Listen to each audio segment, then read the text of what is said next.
another interesting night for me. I look forward to it. There's not an audience in America that holds the promise for a speaker that this one does. I never have left this stage without feeling educated by you, but that happens in the question and answer period and not while I'm speaking. I've found it's very difficult for me to educate myself beyond the limits I've already reached. And as a matter of fact, at this stage of my career, I'm getting tired of listening to me. So I'm going to rush through the early part of this evening, and as fast as I can, although there's considerable amount of ground to cover, and then get to the question and answer period. But specifically what I want to talk about, and let me give you just a brief overview of it. I've said many times here and elsewhere that I believe, as most of you probably do, that this is the greatest nation in world history. We have the largest economy, we have the most potent military force, but most of all, we have been the most generous and efficient engine of opportunity in world history. 10, 11 generations of people from other parts of the world came here and made a life for themselves that they, in all likelihood, would not have been able to produce in their place of origin. Nobody knows that better than I do. My parents were among them, and there are people in this audience who understand exactly what I'm talking about. The generosity of this nation, the potency of this nation to give people better lives. But I believe just as strongly that we are not nearly as great and not nearly as good as we could be if only we managed our affairs better than we have. And that, I think, has become clearer in the last few years, during which I believe we have gone backwards as a nation. I'll try to describe some specific problems and solutions, but there is, I believe, one vital general principle that we must agree on in order to realize our full potential as a nation. We must reconcile our inherited impulse toward individualism with the need for a strong sense of national community. That's been our nation's challenge from the very beginning. 13 states joined together, trying to create a nation. Strugglers and seekers from all over the world, some of them rich, most of them not, ethnics of all colors and races, owners and workers, the educated and the illiterate, all thrown into the melting pot in an effort to create a new blend, stronger, sweeter than any yet produced. And many of these new Americans over the years had different personal and religious values that sometimes clashed. And so for 200 years, we have worked to use constructively that great energy that's created by our unique diversity, while trying hard not to allow it to divide and fragment us. And we have made progress, considerable progress, until recently when that progress slowed. And I will describe two of the more significant forces that have proven divisive in the last few years. The first, a dramatically unbalanced economy. And the second, a new religious zealotry. And I'll suggest some ways to approach dealing with both these. Then we'll get to the best part of the evening, your questions. And so let me begin. We've had three great disasters in recent years. Katrina was a natural disaster, the effects of which were worse because of the government's failures to take preventive action and to respond adequately. The other two were man-made. The terrorism of 9/11 that continues to threaten us and our allies around the world, and Iraq, a war the president started preemptively, motivated by false premises, and totally unprepared to deal with its aftermath. We remain in Iraq today, trying to fight our way out of a quagmire, having suffered the loss of nearly 3,000 of our own troops, and many times that number of seriously wounded Americans. And that is not to mention, and we never do, mention the thousands of innocent Iraqis who have also been killed and who are continuing to be killed. Everyone in power knows that we cannot stay in Iraq permanently. No one in power is prepared to say when we will bring back our troops. And meanwhile, the threat of terrorism has not diminished around the world or here. Here at home, we've experienced serious economic failures as well, and these are failures which might have been avoided. By the end of his second term, just to measure this, by the end of his second term in 2000, President Clinton's administration had brought us 8 years of economic growth, the 4 strongest stock market years in our history, 22 million new jobs, an upwardly mobile middle class, like the one I was born to, fewer poor, a balanced federal budget, and a projected surplus of $5.4 trillion. That's the record. No one can argue against it. It is what it is, and it stands as the measuring mark for what's happened since. As a people, in the year 2000, we looked back and discovered we were coming together more strongly, sharing benefits and burdens more intelligently, more like a national community moving upward. Then in 2001, President Bush arrived with the complicity of 5 judges in the Supreme Court of the United States who happened to be conservative.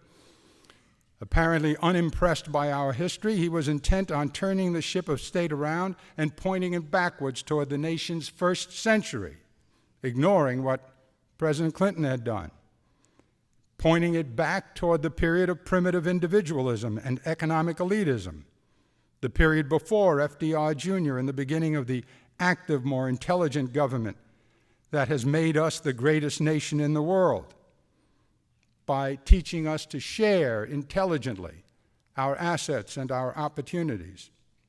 Bush's general idea was to reduce the taxes on the wealthy, the truly wealthy, and help them and the big businesses they own and operate with subsidies, like the subsidies John McCain has called corporate welfare.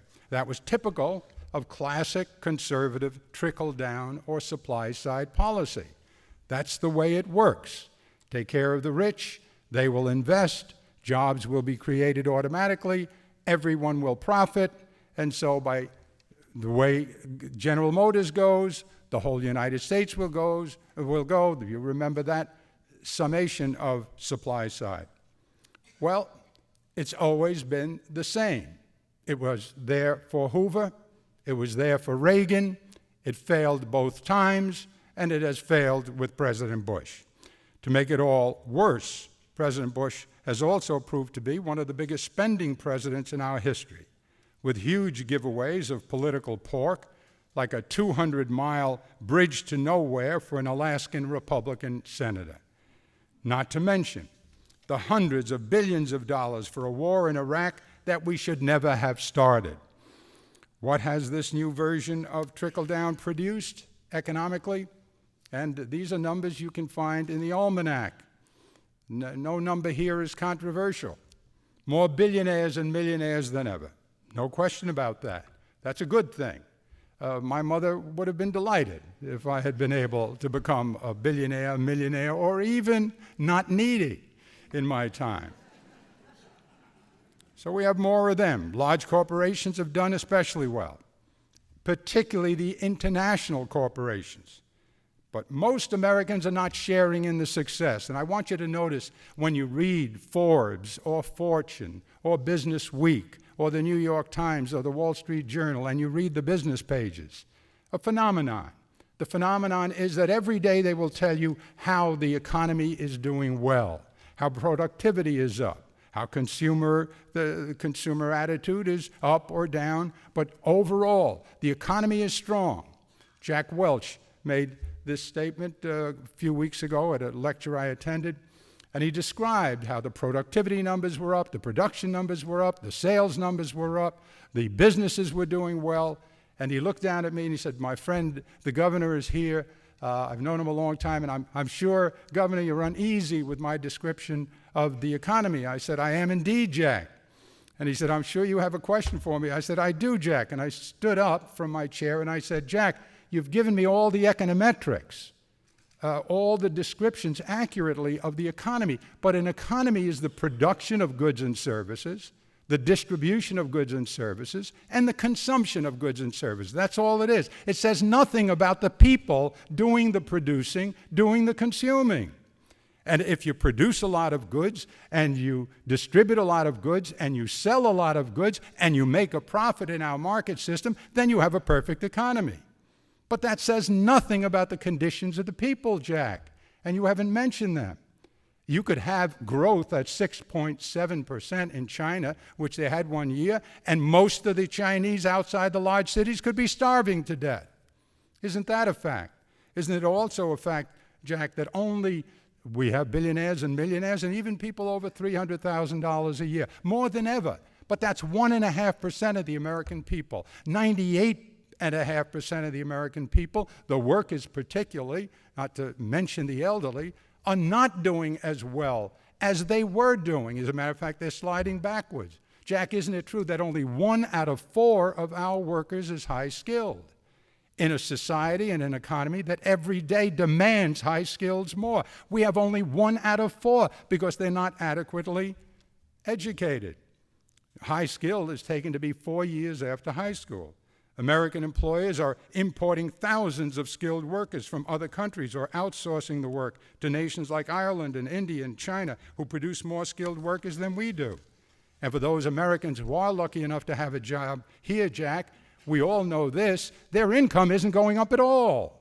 You don't get raises the way we did when I was a middle-class worker, and you could expect every year to get another 1% or 2% of a raise. It doesn't happen that way. And the next time you get on a plane, ask the stewardesses, when's the last time they saw a raise? There are no raises. If their income goes up a point or 1.5 points, that's a lot. And for those Americans lucky enough to be working, the cost of health care is going up maybe 10%. The cost of housing and transportation and all the things they need is going up faster than their income. That means they're sliding downward. The average wage is lower now than it was last year. That hasn't happened in a long time. In this richest country in the world, 36 million Americans are poor.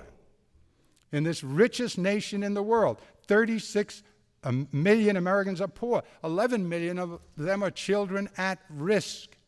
That's in this nation, this powerful nation, this rich nation.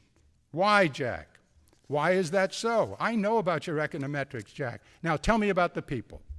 And at that point, frankly, and this was an all-Republican audience, we started getting some applause from the people.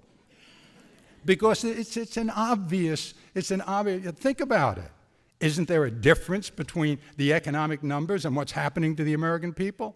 Do you ever see an article in the Wall Street Journal that says, well, look, all the news is good today, except we don't have enough skilled workers, and the people who are making money are making it overseas, et cetera, et cetera, et cetera. Why isn't that written?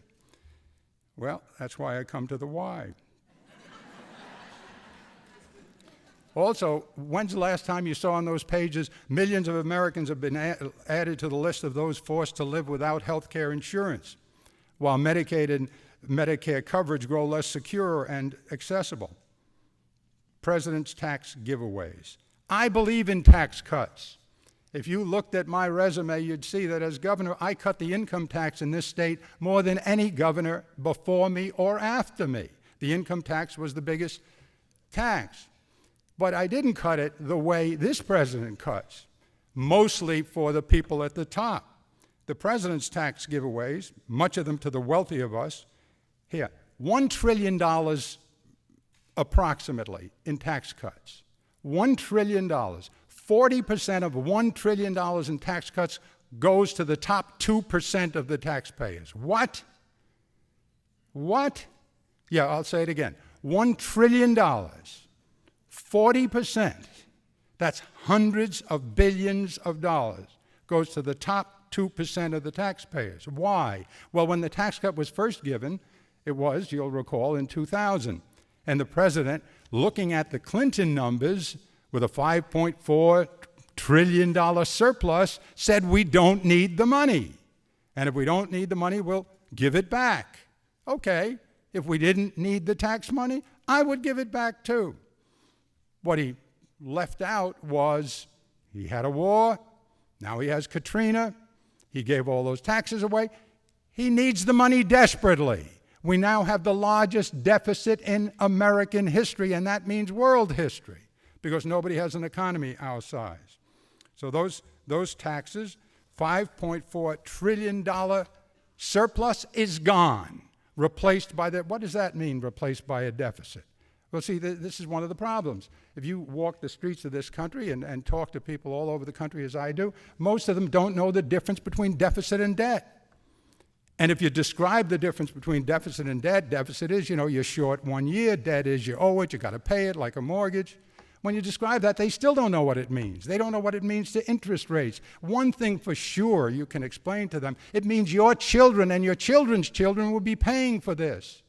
When a politician creates a deficit, what he's doing is, or she's doing, is giving you something, getting credit for it, knowing that they're not going to make you pay for it, they're going to make your children pay for it. And it also threatens inflation and does a lot of other bad things. And all of this has happened while the administration has, through its regulatory process, been poisoning our air, fouling our water, and devastating our wild lands for decades to come, thereby prejudicing and injuring all of us, and we didn't even notice. Okay, so yes, we should celebrate the fact that more billionaires and millionaires and earners of $300,000 or more a year than ever are now living in the shining city on a hill that President Reagan thought he saw. I believe, that you should get wealthy if you can, and if you can and you do it honestly, God bless you. My mother, who was never a day in school, not in Italy or here, was smart enough to understand the importance of wealth, and I'll never forget it. She saw Rockefeller and Frank O'Connor, some of you may remember him, running against him in a governor's race. And we were watching and chatting, and my mother in Italian asked me, well, what is this? Tell me what it's about. I said, well, it's about governor. It's very important, Ma, next to the president. Yeah, good. And Rockefeller, oh, yeah, I know Rockefeller because assai money, he has a lot of money. Oh, yeah, he has a lot of money. Ma. And O'Connor, I said, O'Connor's very, very good.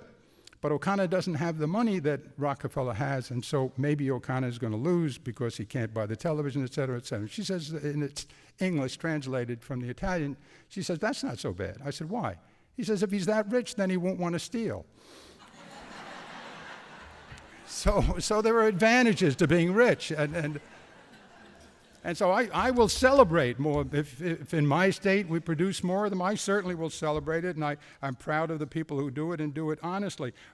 And that is what makes the shining city on a hill that Reagan saw. But there are other parts of that city, and I said this in 1984, and I'm saying it now.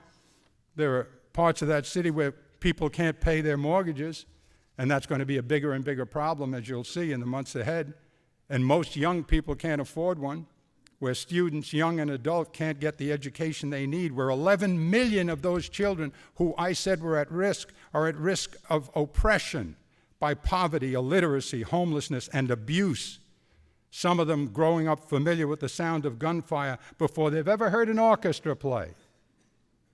There's a large part of this country's middle class that are working 2 jobs or even 3, just not to slide backwards as they watch the dreams they had for their children evaporate. And there's a part where the elderly will sit and worry about making a choice between vital prescription drugs or a good warm meal. How do you explain that after you tell people you've given $1 trillion in tax cuts?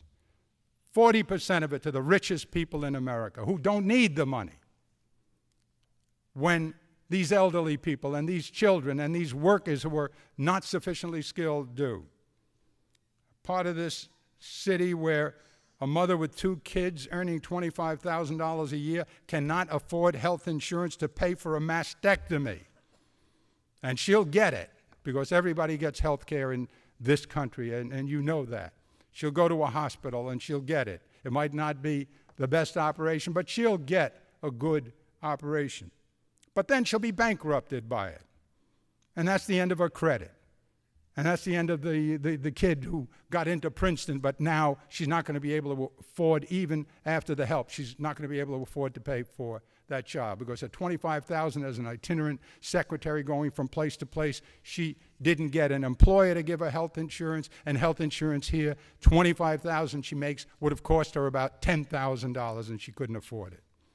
And there are 45 million Americans like that who cannot afford health care. How do you explain that? Now, in a place like this, where the differences are so vast and so inexplicable, that kind of divisiveness, that kind of fragmentation, what does it mean? Well, I'll tell you who has this exactly right. A man by the name of Kevin Phillips, who worked for Nixon. He's a Republican analyst, a brilliant man. He wrote 2 books, one in 1991, and on the back cover was President Nixon and myself, and one recently, Wealth and Democracy. In both these books, this Republican said the following: what's happening with these old trickle-down supply-side policies, that is, take care of Mario and his clients at Wilkie Farr and Gallagher, and they'll take care of the rest of us. What's happening with this country for the last 20 years since Reagan has been a fragmentation so bad that it is unsustainable. And that after a while it will be devastatingly bad. It's already devastatingly bad. And it's not gotten as bad as it will be if these policies continue. We have to reverse the direction. We have to renew the process of bringing people together, making them more productive and secure than they have been by helping them to educate themselves, to get health care for themselves.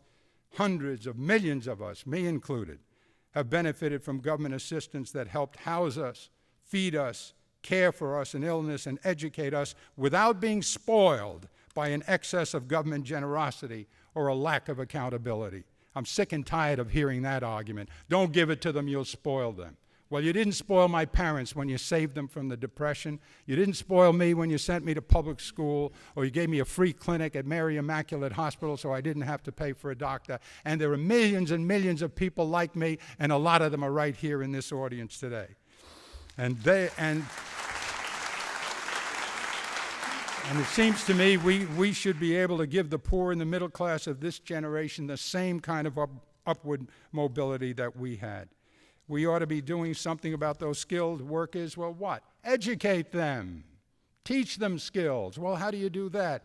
Get them into school after high school. Well, how do you do that? Well, give them subsidies to go to college. College is very expensive. Or build colleges for them. Now, let's be honest. When we created public schools, say 150 years ago, when we created them, what was the theory? The theory was this society needs a certain level of competence and skill from its workers. For whose benefit? For the benefit of the workers, and also for our benefit, obviously. The more skilled people we have, the more they make, the fewer of them who have to go on welfare, which we pay for, whatever we call it, the fewer of them who will be socially disoriented and wind up in prison, etc. And so we ought to educate them. It's good for all of us. It's so important, we'll give everybody free education until they're 17 years of age approximately. Now, that was the theory 150 years ago.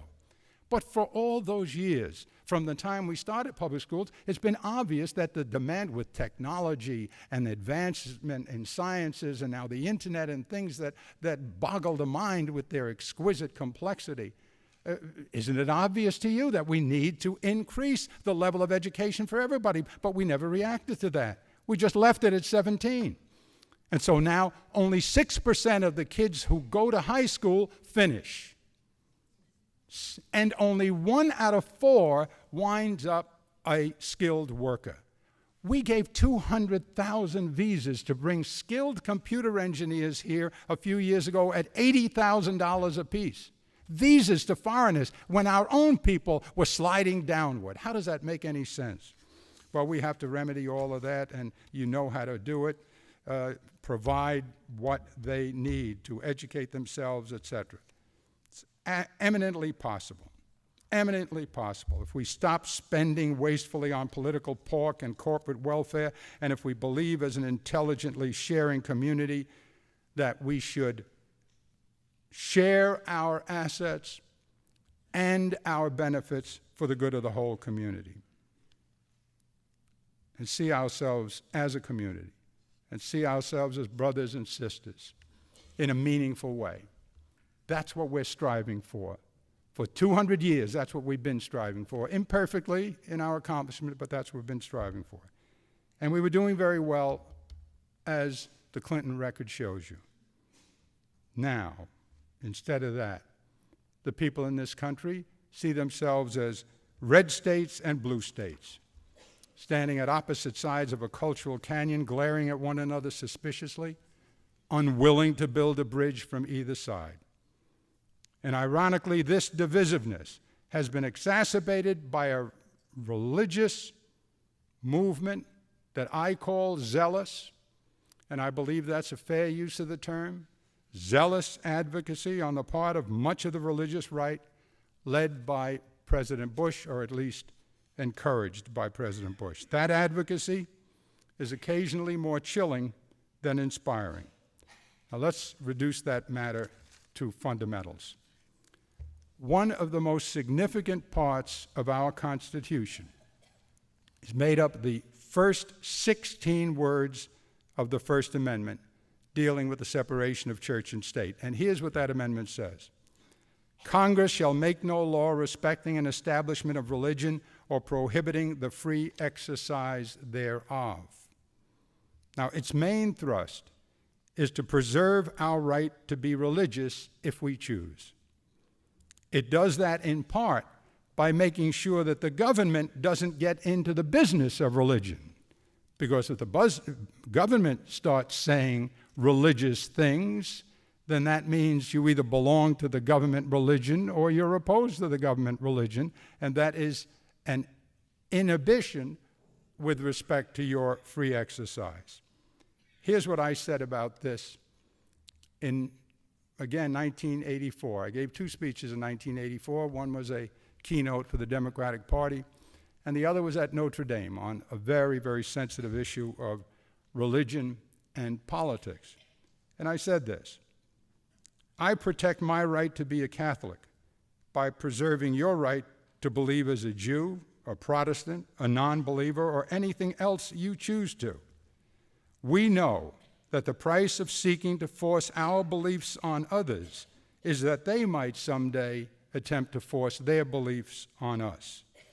This freedom is the fundamental strength of our unique experiment in government. In the complex interplay of forces and considerations that go into the making of our laws and policies, its preservation must be a pervasive and dominant concern. That was my language. Now, the First Amendment limits the president as well as it limits all the rest of us. The president and every other citizen has the right to advocate values as he or she deems appropriate, including religious values. You're certainly free to say, I think everybody should be kosher. I think everybody should believe what I believe about this or about that. You're free to say it. You're free to advocate it. You are not free to impose it upon people. Before a whole nation of believers and non-believers of all kinds can be expected to accept a restriction on their freedom with respect to abortion or stem cells or marriage or in any other way, that restriction would have to be based on something more than someone else's religion. You can't get away with saying to me, you should not have an abortion because my pope tells me it's wrong, even if you don't have a pope, or you don't like my pope, or you don't believe in popes. You can't get away with that. You can't get away with trying to make law because you say you have had an inspiration, or that it has been revealed to you, or that you know this is what God wants. I was debating Newt Gingrich on this subject a year ago. This actually happened. Charlie Rose was the moderator. And Newt Gingrich said at the early part of the debate, he says, I'm going to say one thing about President Bush. He's a lot like Abraham Lincoln, and my good friend the governor, he knows Lincoln. He's written a book on Lincoln, and he knows I'm right. And he's like Lincoln because they both were very religious people. They both prayed a lot to God. And Charlie said, well, Governor, what do you think? I said, well, Newt, good friend, good man, nice, wrong about this.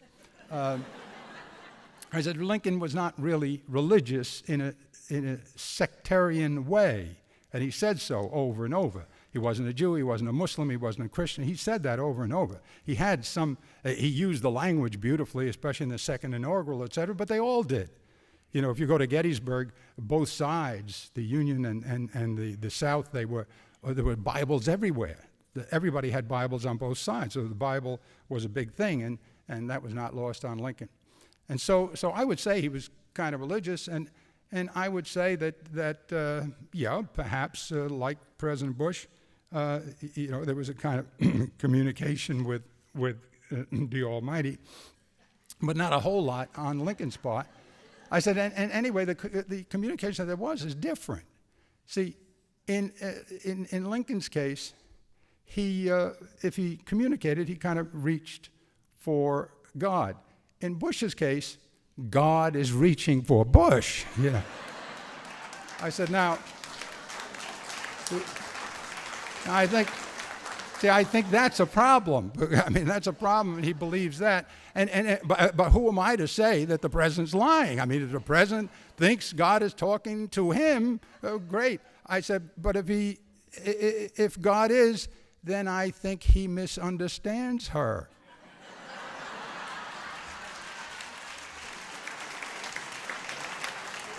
Now let's get very serious about how this works out in practical language. It's illustrated by the president's position with respect to embryonic stem cells, and that means abortions. Now let's do it slowly. He says what? He says we cannot use embryonic stem cells for scientific purposes except that limited number that they had hanging around. Why not? The scientists say they're very valuable. They could mean this, they could mean that. They could make big differences in a lot of cases. He says you can't do it because human life starts at conception, not fertilization, at conception in the womb. Human life, which most people would say human, as distinguished from all other kinds of life, is consciousness, begins with consciousness. So human life starts at conception. Therefore, if you take the stem cell out of the embryo, you have to kill the embryo to do it. That's murder. That's also his position on abortion, theoretically. I doubt he means it, but that is his position. And then you have to ask yourself, well, Mr. President, now my church teaches the same thing, but if you want to make it a law, Mr. President, you'd have to answer this question. How did you determine that human life begins at conception? When religious authorities and scientists for years and years and years have debated it. The Jews don't believe that. The Quran doesn't believe that. St. Thomas Aquinas didn't believe it. Augustine didn't believe it. What makes you believe it, Mr. President? Good question, right? And so you ask John Marburger, his bioscience advisor, Dr. John Marburger. I know him well. He worked for me and with me involving the Shoreham nuclear facility. And so the question went to Dr. Marburger. Listen closely. What is the evidence here? The president's asking me to accept a position. I'm not a Christian like him. God doesn't speak to me the way he speaks to Bush. And I have to know. Give me some rationale, some reasonable position. And Marburger says the following. The question is not a scientific one, it is a sacred one. Well, since many Americans don't share the president's religious definition of sacred, they reject his faith-based position, especially because it would deny our whole society the possible huge benefits in improving the life of the millions of unarguably human beings already living far beyond the womb. And that's what the stem cells are supposed to be used for. And so here is a case, a perfect case, of where he's trying to make law on the basis of a religious position, and only a religious position. It's not as though he was saying, I'm coming out against one person killing another person, both of them alive and on the street and in an argument, because there your rationale is not just your religious rationale, it's, well, this doesn't make sense, taking life. And everybody would say, that's right, whatever they were. And I believe, frankly, in his case, there's a solution available. Because this question came up years ago, again, 1984. And after I came back from Notre Dame and talking about viability and fetuses and abortion and the role of politics and the role of religion and how they intersect and how they clash, I said, we have a lot of questions like that. Euthanasia, the definition of death, viability. When is a fetus viable outside the womb? Roe against Wade says 24 weeks. In vitro fertilization. DNR, do not resuscitate. No politician wanted to give an answer on any of that. I fought for an answer on death. We must define death. My God, is it the heart? Is it the brain? What is it? Let's at least define it. Look at all the implications. And so we created a group, rabbis, priests, humanists, scientists, bright people, a task force on life and law. And I had them study these issues and then report to the legislature and say, here's what we think you should do.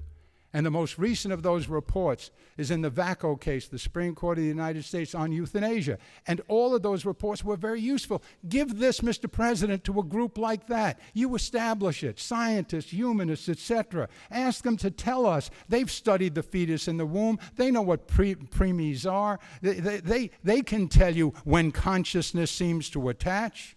And maybe then you'd have a scientific base for coming to the rest of us and saying, look, here's what we think is life in the womb. But if all you're going to do is rely on the fact that you were inspired, or this is a revealed truth, or you happen to be an evangelical or even a Roman Catholic, whatever you are, if all you rely on is your religion, and my religion is different, then you're unfair to me. And that won't do. And so that, I think, could be a solution here. Now, but more than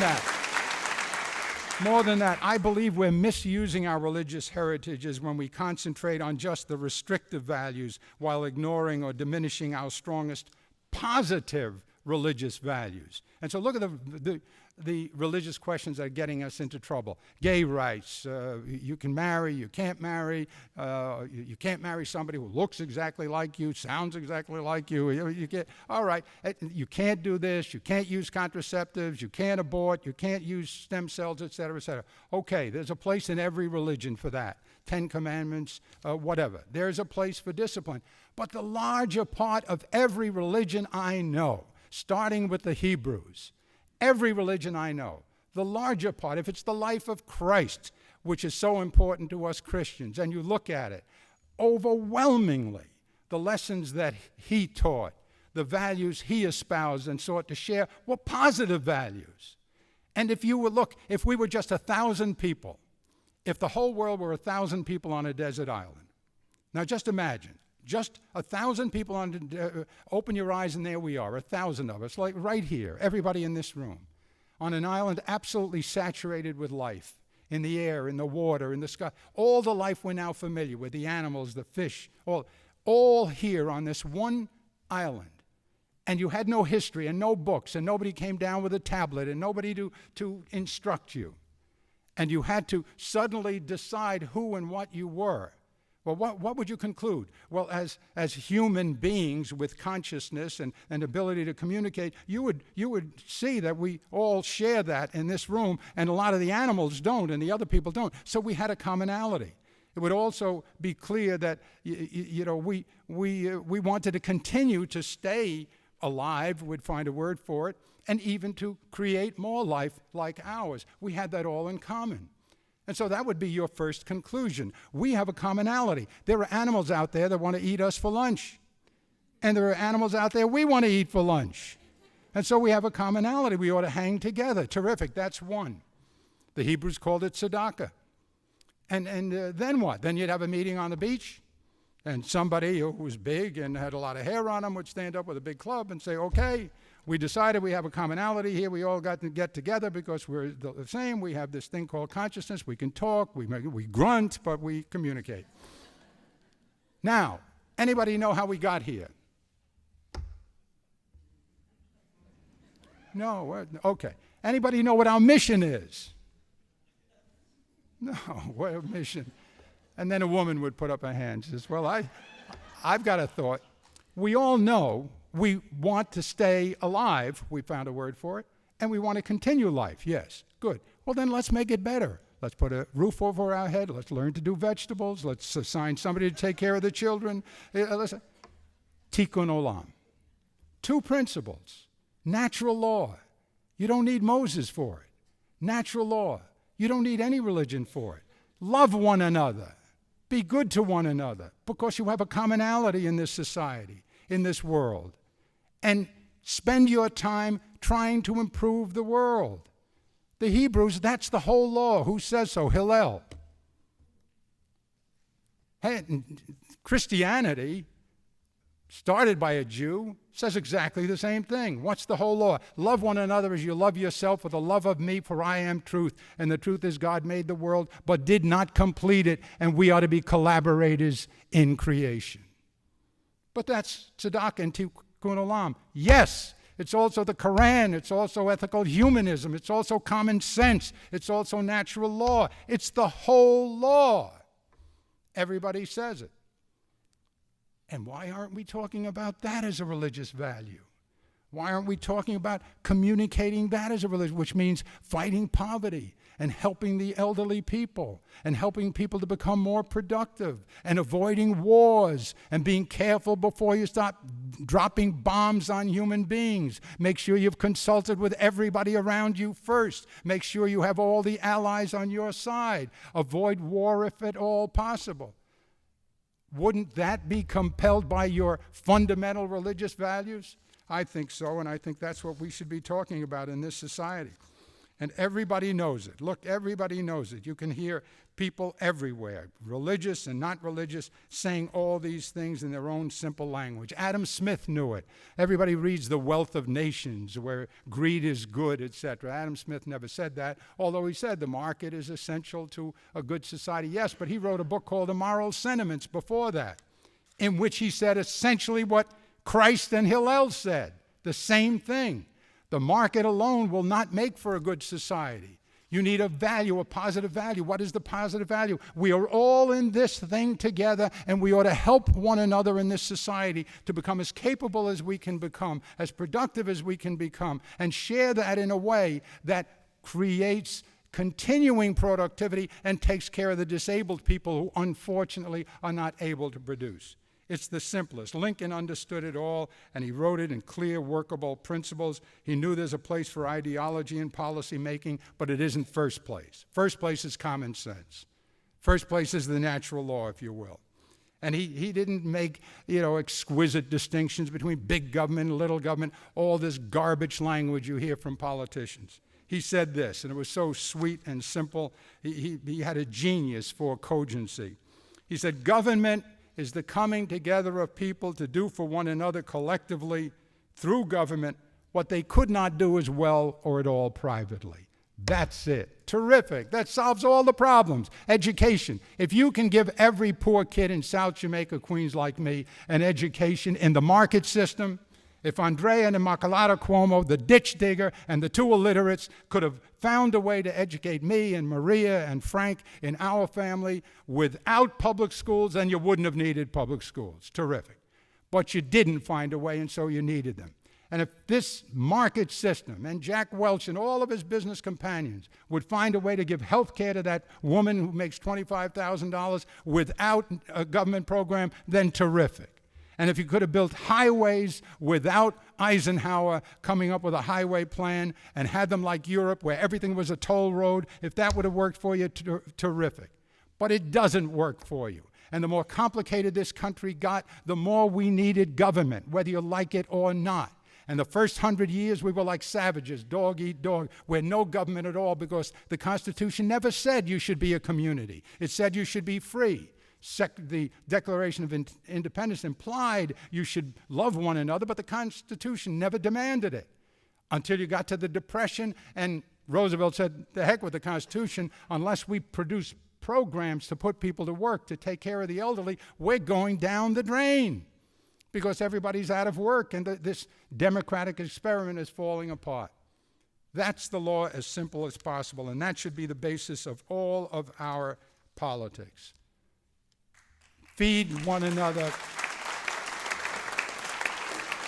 Now you're going to hear, now the conservatives give you an answer right away. You can't afford it. Can't afford it. Can't afford what?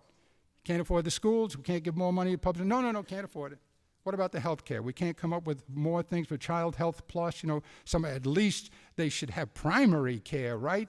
They should be able to go to the doctors regularly so they avoid the acute situation. They only go now because they don't have a policy. They don't go to the doctor until it's too late, until they need an operation or something.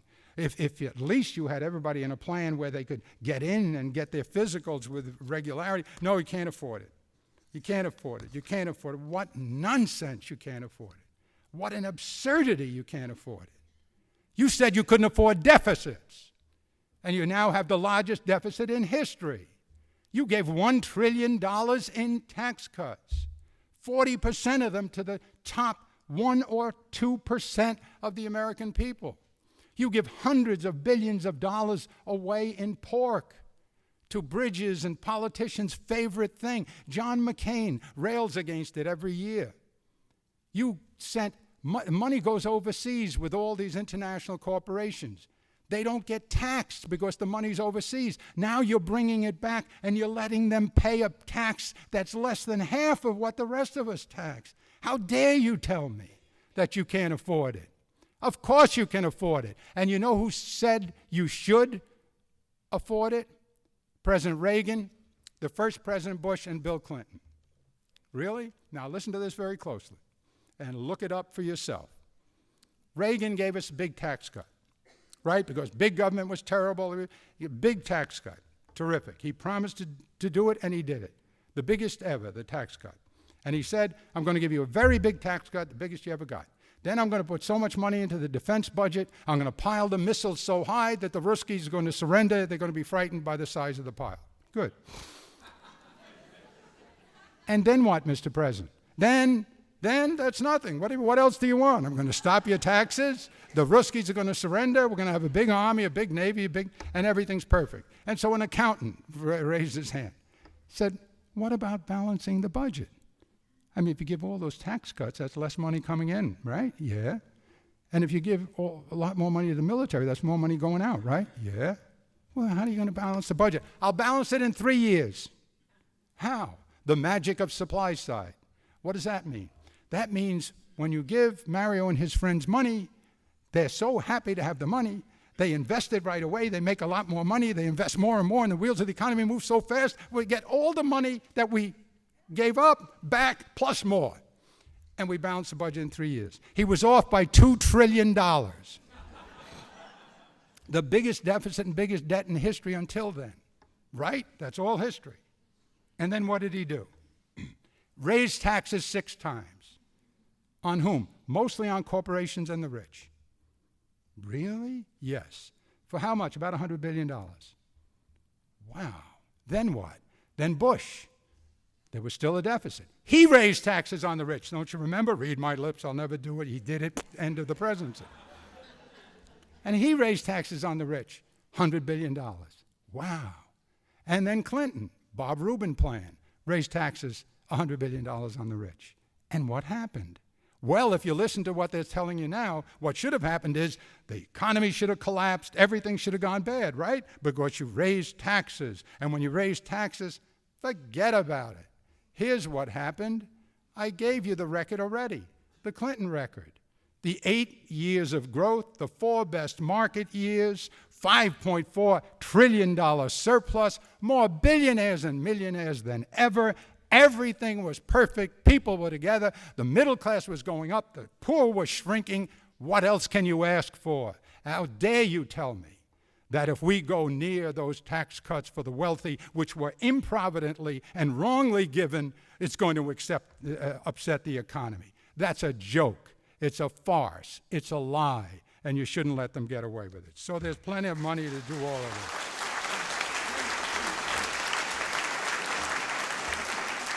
it. My time is just about up. How to finish it. We're more divided than we should be. The economy does that. This is an unbalanced economy, and it doesn't need to be. We've got to do more by way of education. We have to do more about the way we distribute our largesse with these tax cuts. I am not all for tax, tax, tax. I don't believe it's necessary to tax people who can't afford to pay tax increases. I think if you simply required the people who don't need the tax cut to pay their fair share, then you wouldn't have any problem at all in terms of finding the money you need to do all these things, even with Katrina, even with Iraq. I believe that, and I think that's provable on the numbers. So we should be urging that. Why don't the Democrats do it? Why aren't they saying that? Well, Clinton did it. Clinton did it. Clinton said it. Most of them are afraid to say it. Why? Because they say, well, Mario, you know what happens. When you say it, right away the Republicans go and say, see, he's a tax raiser, and everybody will say, oh, he's going to raise my taxes. Well, what you're saying is the American people are stupid. Go and tell them, I'm not going to raise your taxes, you 98%. I'm talking about the people in the top 1.5%. Who's against that? Just keep shouting at it. Just have parades, have Nancy Pelosi go up, have Harry step forward, say this is what we're going to say, make them debate it, make them come here to the 92nd Street Y and debate it, and just take them on, just keep pushing it in their face. But if you're afraid to raise it, if you're going to sit back and watch Bush sink in the polls, which he will, and he is, he's not doing well, we all know that. And now they got delay and trouble and Frist. Frist is my favorite. Frist,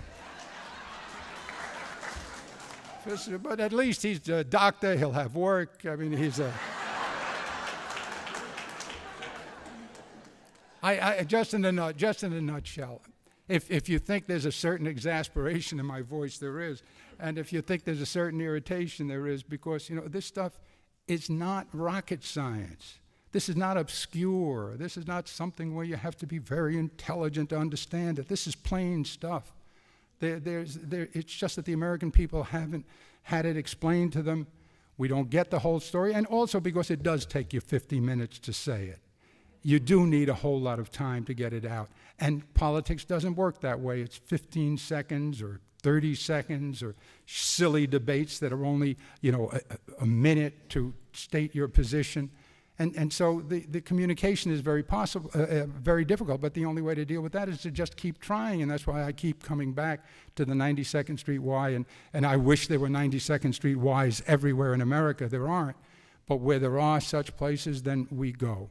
And in my case, personally, the reason I do it is this country has been so good to me and my wife and our children and our parents before us that it just kills me to think that we spent a whole lifetime here in a position to do something about giving other people like us in South Jamaica and Brooklyn and everywhere else the same opportunities we have. To think that with all the wealth we have and are wasting, there are kids going uneducated. There are women working hard, not being able to afford a mastectomy. There are senior citizens who spent their life raising families and doing good things who are now living with a lack of dignity. That kills me, to think that we've not made the place better with the chance we had. So I'm going to keep trying until God makes it impossible for me. Thank you very, very much.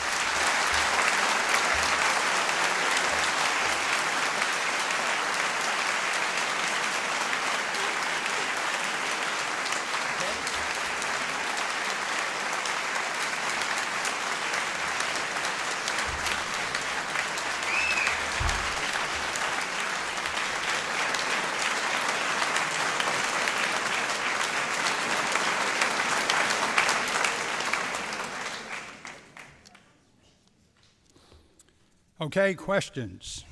This from Fort Worth, Texas. Well, I guess this one came early. We have many skilled workers in the computer field who can't find jobs or are making less today because their jobs have been outsourced to India, China, etc. What can we do to get corporations to bring these jobs for skilled workers back to the United States? I don't know that we have a lot of skilled workers in the computer field sitting around, because I do remember that we gave 200,000 visas to bring computer engineers in here just a few years ago, so I wonder about that. But I think the answer here is to raise the level of skills here so that instead of 1 out of 4, let's say you had 3 out of 4 skilled workers here. That would probably, in one way, reduce wages a little bit for them because the supply of skilled workers would be greater. But in reducing the supplies, reducing their wages, it probably would take away the advantage that is given to people in India who do the same kind of work but for much, much less money. Today's New York Times is worth its weight in gold. The special nugget is Michael Ripp's op-ed piece, "So Much for Freedom," chastising Governor Pataki for squelching the museum plans. Element of figure. What is your opinion of this outcome? Squashing Pataki? What is no. All right, from the New York audience. Well, okay, I agree that Governor Pataki, made a mistake, but it's too late to correct it. You speak about Bush and his administration. How do you explain the complicity of virtually the entire House and Senate? Question from Bethel Congregation in Fort Worth. Well, I will explain the complicity of the entire House and Senate this way. Both the House and the Senate are dominated by Republicans. And the Republicans obviously are complicit with Bush in doing it, so they're equally guilty. As to the Democrats, regrettably, they do not have the power to get anything done. You can't pass anything if you're in the minority. You just can't pass it. They won't even put the bill up for argument if you're in the minority. And so what we have to do, and we have an excellent chance coming up, usually in the off years, that is the year after a presidency, the out group, we're the out group at this moment, wins seats from the Congress. And so what we have to do is next year, the 6th, the Democrats, we have to win as many seats as we can. Now, the number of seats that are up for a reasonable chance for us are limited because states have kind of made laws that preserves the incumbent. That's what happened in Texas. That's what the delay thing is all about. They changed the law so that only Republicans can win. And now, cynically, you see what's happening in New Orleans. The Republicans are talking about, oh, good, no, those black people are not going to come back to this area, and so we'll win it as Republicans. Now, that doesn't mean they're going to keep them from coming back. It just means that they relish the notion that these poor people will not come back because there's nothing there for them. So the complicity is, you're right, both the House and the Senate, but it's the majorities that have the power and they have the responsibility. Berkshire, South Regional Community, Great Barrington, great place. Was the liberal populace as wild with worry at any other time in history as they are now over the conservative bent of the High Court? Good, the High Court. It remains to be seen what Roberts will do as a judge. Let me give you my feeling about that. And this, we could have a whole lecture on this, and regrettably we don't have the time, but maybe on another occasion. There's a difference between the Supreme Court and the Congress and the President. The Congress and the President are political, and they can make policies. The Supreme Court is not allowed to make policies except as policies are produced by their interpretation of situations. The rules for the Supreme Court is that I can't judge this case on the basis of what I think is right, what I think is fair, what the Quran says, the Talmud says, what my mother says, what my heart says. All of that's out. That's all available to a legislator, but not for me. For me, the only question is, does the Constitution, which is the supreme law of the land, I swore to take that oath, comes before my religion, comes before everything, does the Constitution approve of this thing or not? If there's a statute involved, which is a law other than the Constitution made by the Congress, does that law approve of this or not, if it's relevant? And the third thing is precedent. Are there previous decisions? And are they still alive? And should they apply here? That's all. Those are the only criteria. So the court's position should be very, very limited. The problem is that with somebody like Roberts, who has said exactly what I just said, and said it with an absolute purity as a lawyer, that I'm not to make policy, I'm an umpire, et cetera, et cetera. Okay. I think he means it. On the other hand, when you have spent your whole life as a lawyer arguing ideologically conservative things over and over, even when you didn't have to. He excuses all of that by saying, well, that was my job. You know, the president asked me to take this position, Solicitor General asked me. No, but he took positions when nobody asked him to, where he volunteered to, where he could pass it up. And so then the question becomes a very hard one. It's a psychological one, and only God can answer it, really. Is this man good enough to put aside his own obvious bent? I feel very, very strongly about the death penalty. Very strong. I've been against it from the year one. I think it's wrong. I think it kills innocent people, even before the DNA. All right, thank you. Okay. I felt very strongly about that. And when they talked to me about the Supreme Court, and they did, I often wondered about that. You see, because if you were a justice of the Supreme Court and a death penalty case came before you, the question would be, is this banned by the Constitution or isn't it? I'm not sure I would have been objective about that. I'm not sure. I would have known as a justice I have to be objective. Forget about how I feel about the death penalty. Forget about I think it's degenerate. I think it doesn't work. I think it's wrong. I think people are misled by it. I think people are inflamed by it. I think innocent people are killed by it. I think it's too expensive because it takes too long. Forget all of that. Your only question, Mario, is does the Supreme Court stop it? Does the Constitution prevent it? I don't think I could have found in the Constitution an argument that says this is verboten from all that I know about it. And under those circumstances, if you ask me, well, Mario, would you have been good enough to follow your conscience as a lawyer? Or would you have said, there's a greater truth than my conscience as a lawyer, and that's my conscience as a human being. I'm going to find a way to strike this damn thing down. Now, that's what I'm afraid might happen to Roberts, because he is so powerfully ideological on the conservative side. Now, we'll know. When will we know?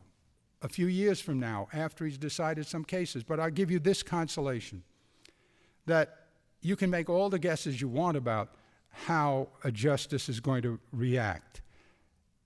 A lot of the time, even though the evidence seems clear, Earl Warren, good example, even though the evidence seems clear that he's going to be very conservative, he turns out to be just the opposite. Eisenhower said that Earl Warren was the dumbest thing he ever did. Earl Warren was the governor of California, and a very conservative governor, and a very conservative man. But he did Brown against the Board of Education, and he did a lot of other things. Brennan, on the other hand, was like wishy-washy before he got to the Supreme Court. Souter was recommended by Warren Rudman from New Hampshire to President Bush. And he said, you want Souter because he lives up in the mountains, he's got a gun, he's all alone, and he's got this weird, he's one of our people, And Souter wound up a nimble, intelligent, reasonable, almost liberal person. So what we have to hope here is that politicians are disappointed and justice prevails. And it does more often than not. So I'm not terribly worried. Now, I am concerned about this next choice. And I don't know what the president's going to do. But I hope he finds somebody like O'Connor. If he can find a woman like O'Connor, a woman who's See, I like women over men because I think women have a better sense of the practical. I really do. And I've studied this subject as a man for a lot of years. And I had a woman next to me for most of those years to study. And I can tell you, if it were a choice between me and Matilda, pick Matilda. Because she's got a better practical sense. And I'd like to see him take a Republican woman like O'Connor, who is perceived as safe, but not extreme. And I'll let her practical judgment prevail. That's what I'm hoping for, is a woman who's not extreme in her positions now, who we could hope is going to be like O'Connor. If you were in charge of FEMA, how would you have responded to Hurricane Katrina?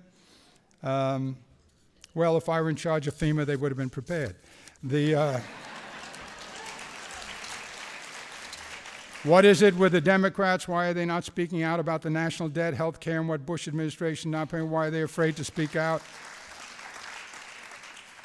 I'm a Democrat. I just spoke out. I mean, why aren't the others speaking out? I'm not sure. I'm not sure, and I think if they don't speak out on those issues, if they aren't very pointed about everything I said here today, they don't have to agree. But if they don't say it with the same kind of strength that I'm saying it, then they're not going to be president. You are not going to win by saying he did a lousy job. And you shouldn't win if all you say is he did a lousy job. From the Jewish Community Center in Albuquerque, are you going to run for president in 2008?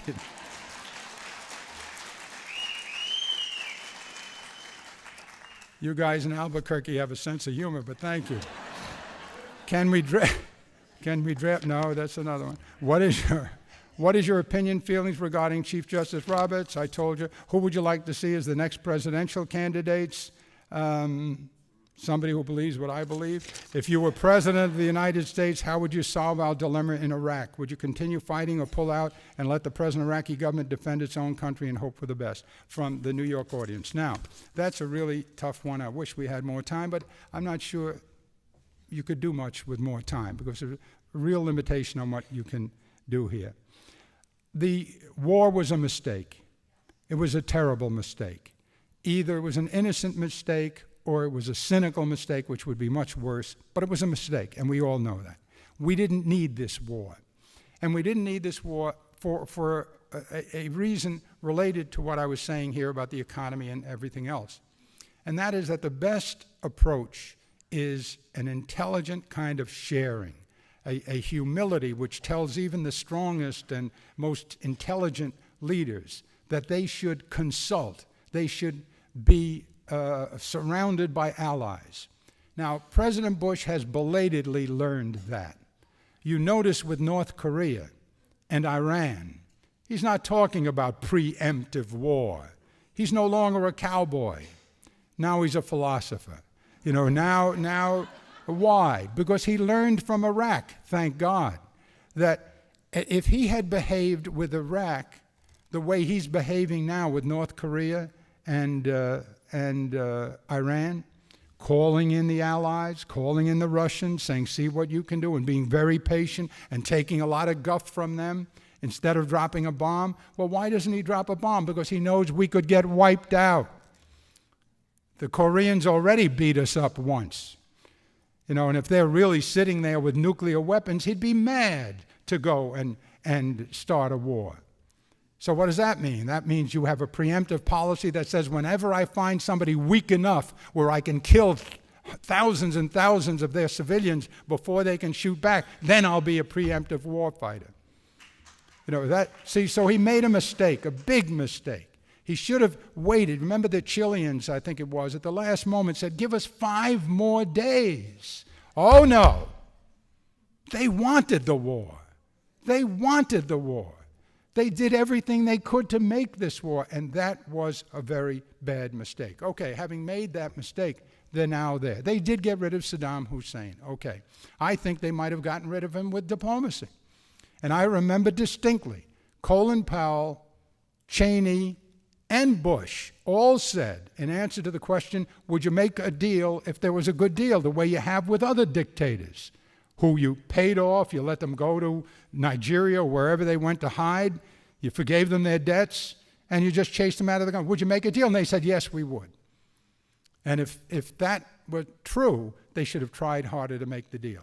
All right, but now they didn't make the deal. Now they're in Iraq. Now they're stuck. But what do you do? Saddam Hussein will be tried. That's a good thing. Too bad it cost all these lives and all that money. When do you leave? Well, I think they're going to pick a date, and it'll be probably politically. And it'll have to do probably with 2006. It certainly would have to do with 2008. And they'll probably say before 2006, here's what we're doing. we're going to do everything we can to get the Iraqis ready. And we're going to leave behind, the Iraqi armed forces. But, we think that as of September of 2006, they should be ready. And at that point, we're going to start moving out. And if they're not ready by that point, it's not really our fault, because we've given them every opportunity. See, now, their theory at the moment is, and I'm no expert on these affairs, but all of us have some common sense. Their theory is, if you do that, the terrorists will just sit around and wait until then and start attacking. The terrorists are attacking now. They're killing us. There's a civil war going on. What are you talking about they'll wait? Isn't it just as likely that one of the reasons they're attacking is because you're still there, and because they don't want you there, and they don't want a government that's made with your sponsorship? They want you out of the way. And maybe if you get out of the way by next September, maybe there won't be the same kind of hostility. You haven't ended the hostility now, and you're not going to end it. Anyway, you haven't finished in Afghanistan. You haven't taken care of the Taliban yet. So I think there will be a date. I think it'll be somewhere before 2006, the voting in November of 2006, because they don't want to lose too many congressional seats. And I think by then, this is going to be a big issue. The Democrats will make it an issue. They'll be saying very pointedly, get out of Iraq. See, if I were in charge of the Democratic argumentation, I'd say, here's what you say. Get out of Iraq. You're killing our people. You're killing innocent people. Get out of Iraq, period. And when they say how, we'll say, look, you got us in, you get us out. Your obligation is to get us out, and that's that. Thank you very, very much. God bless you. Happy New Year.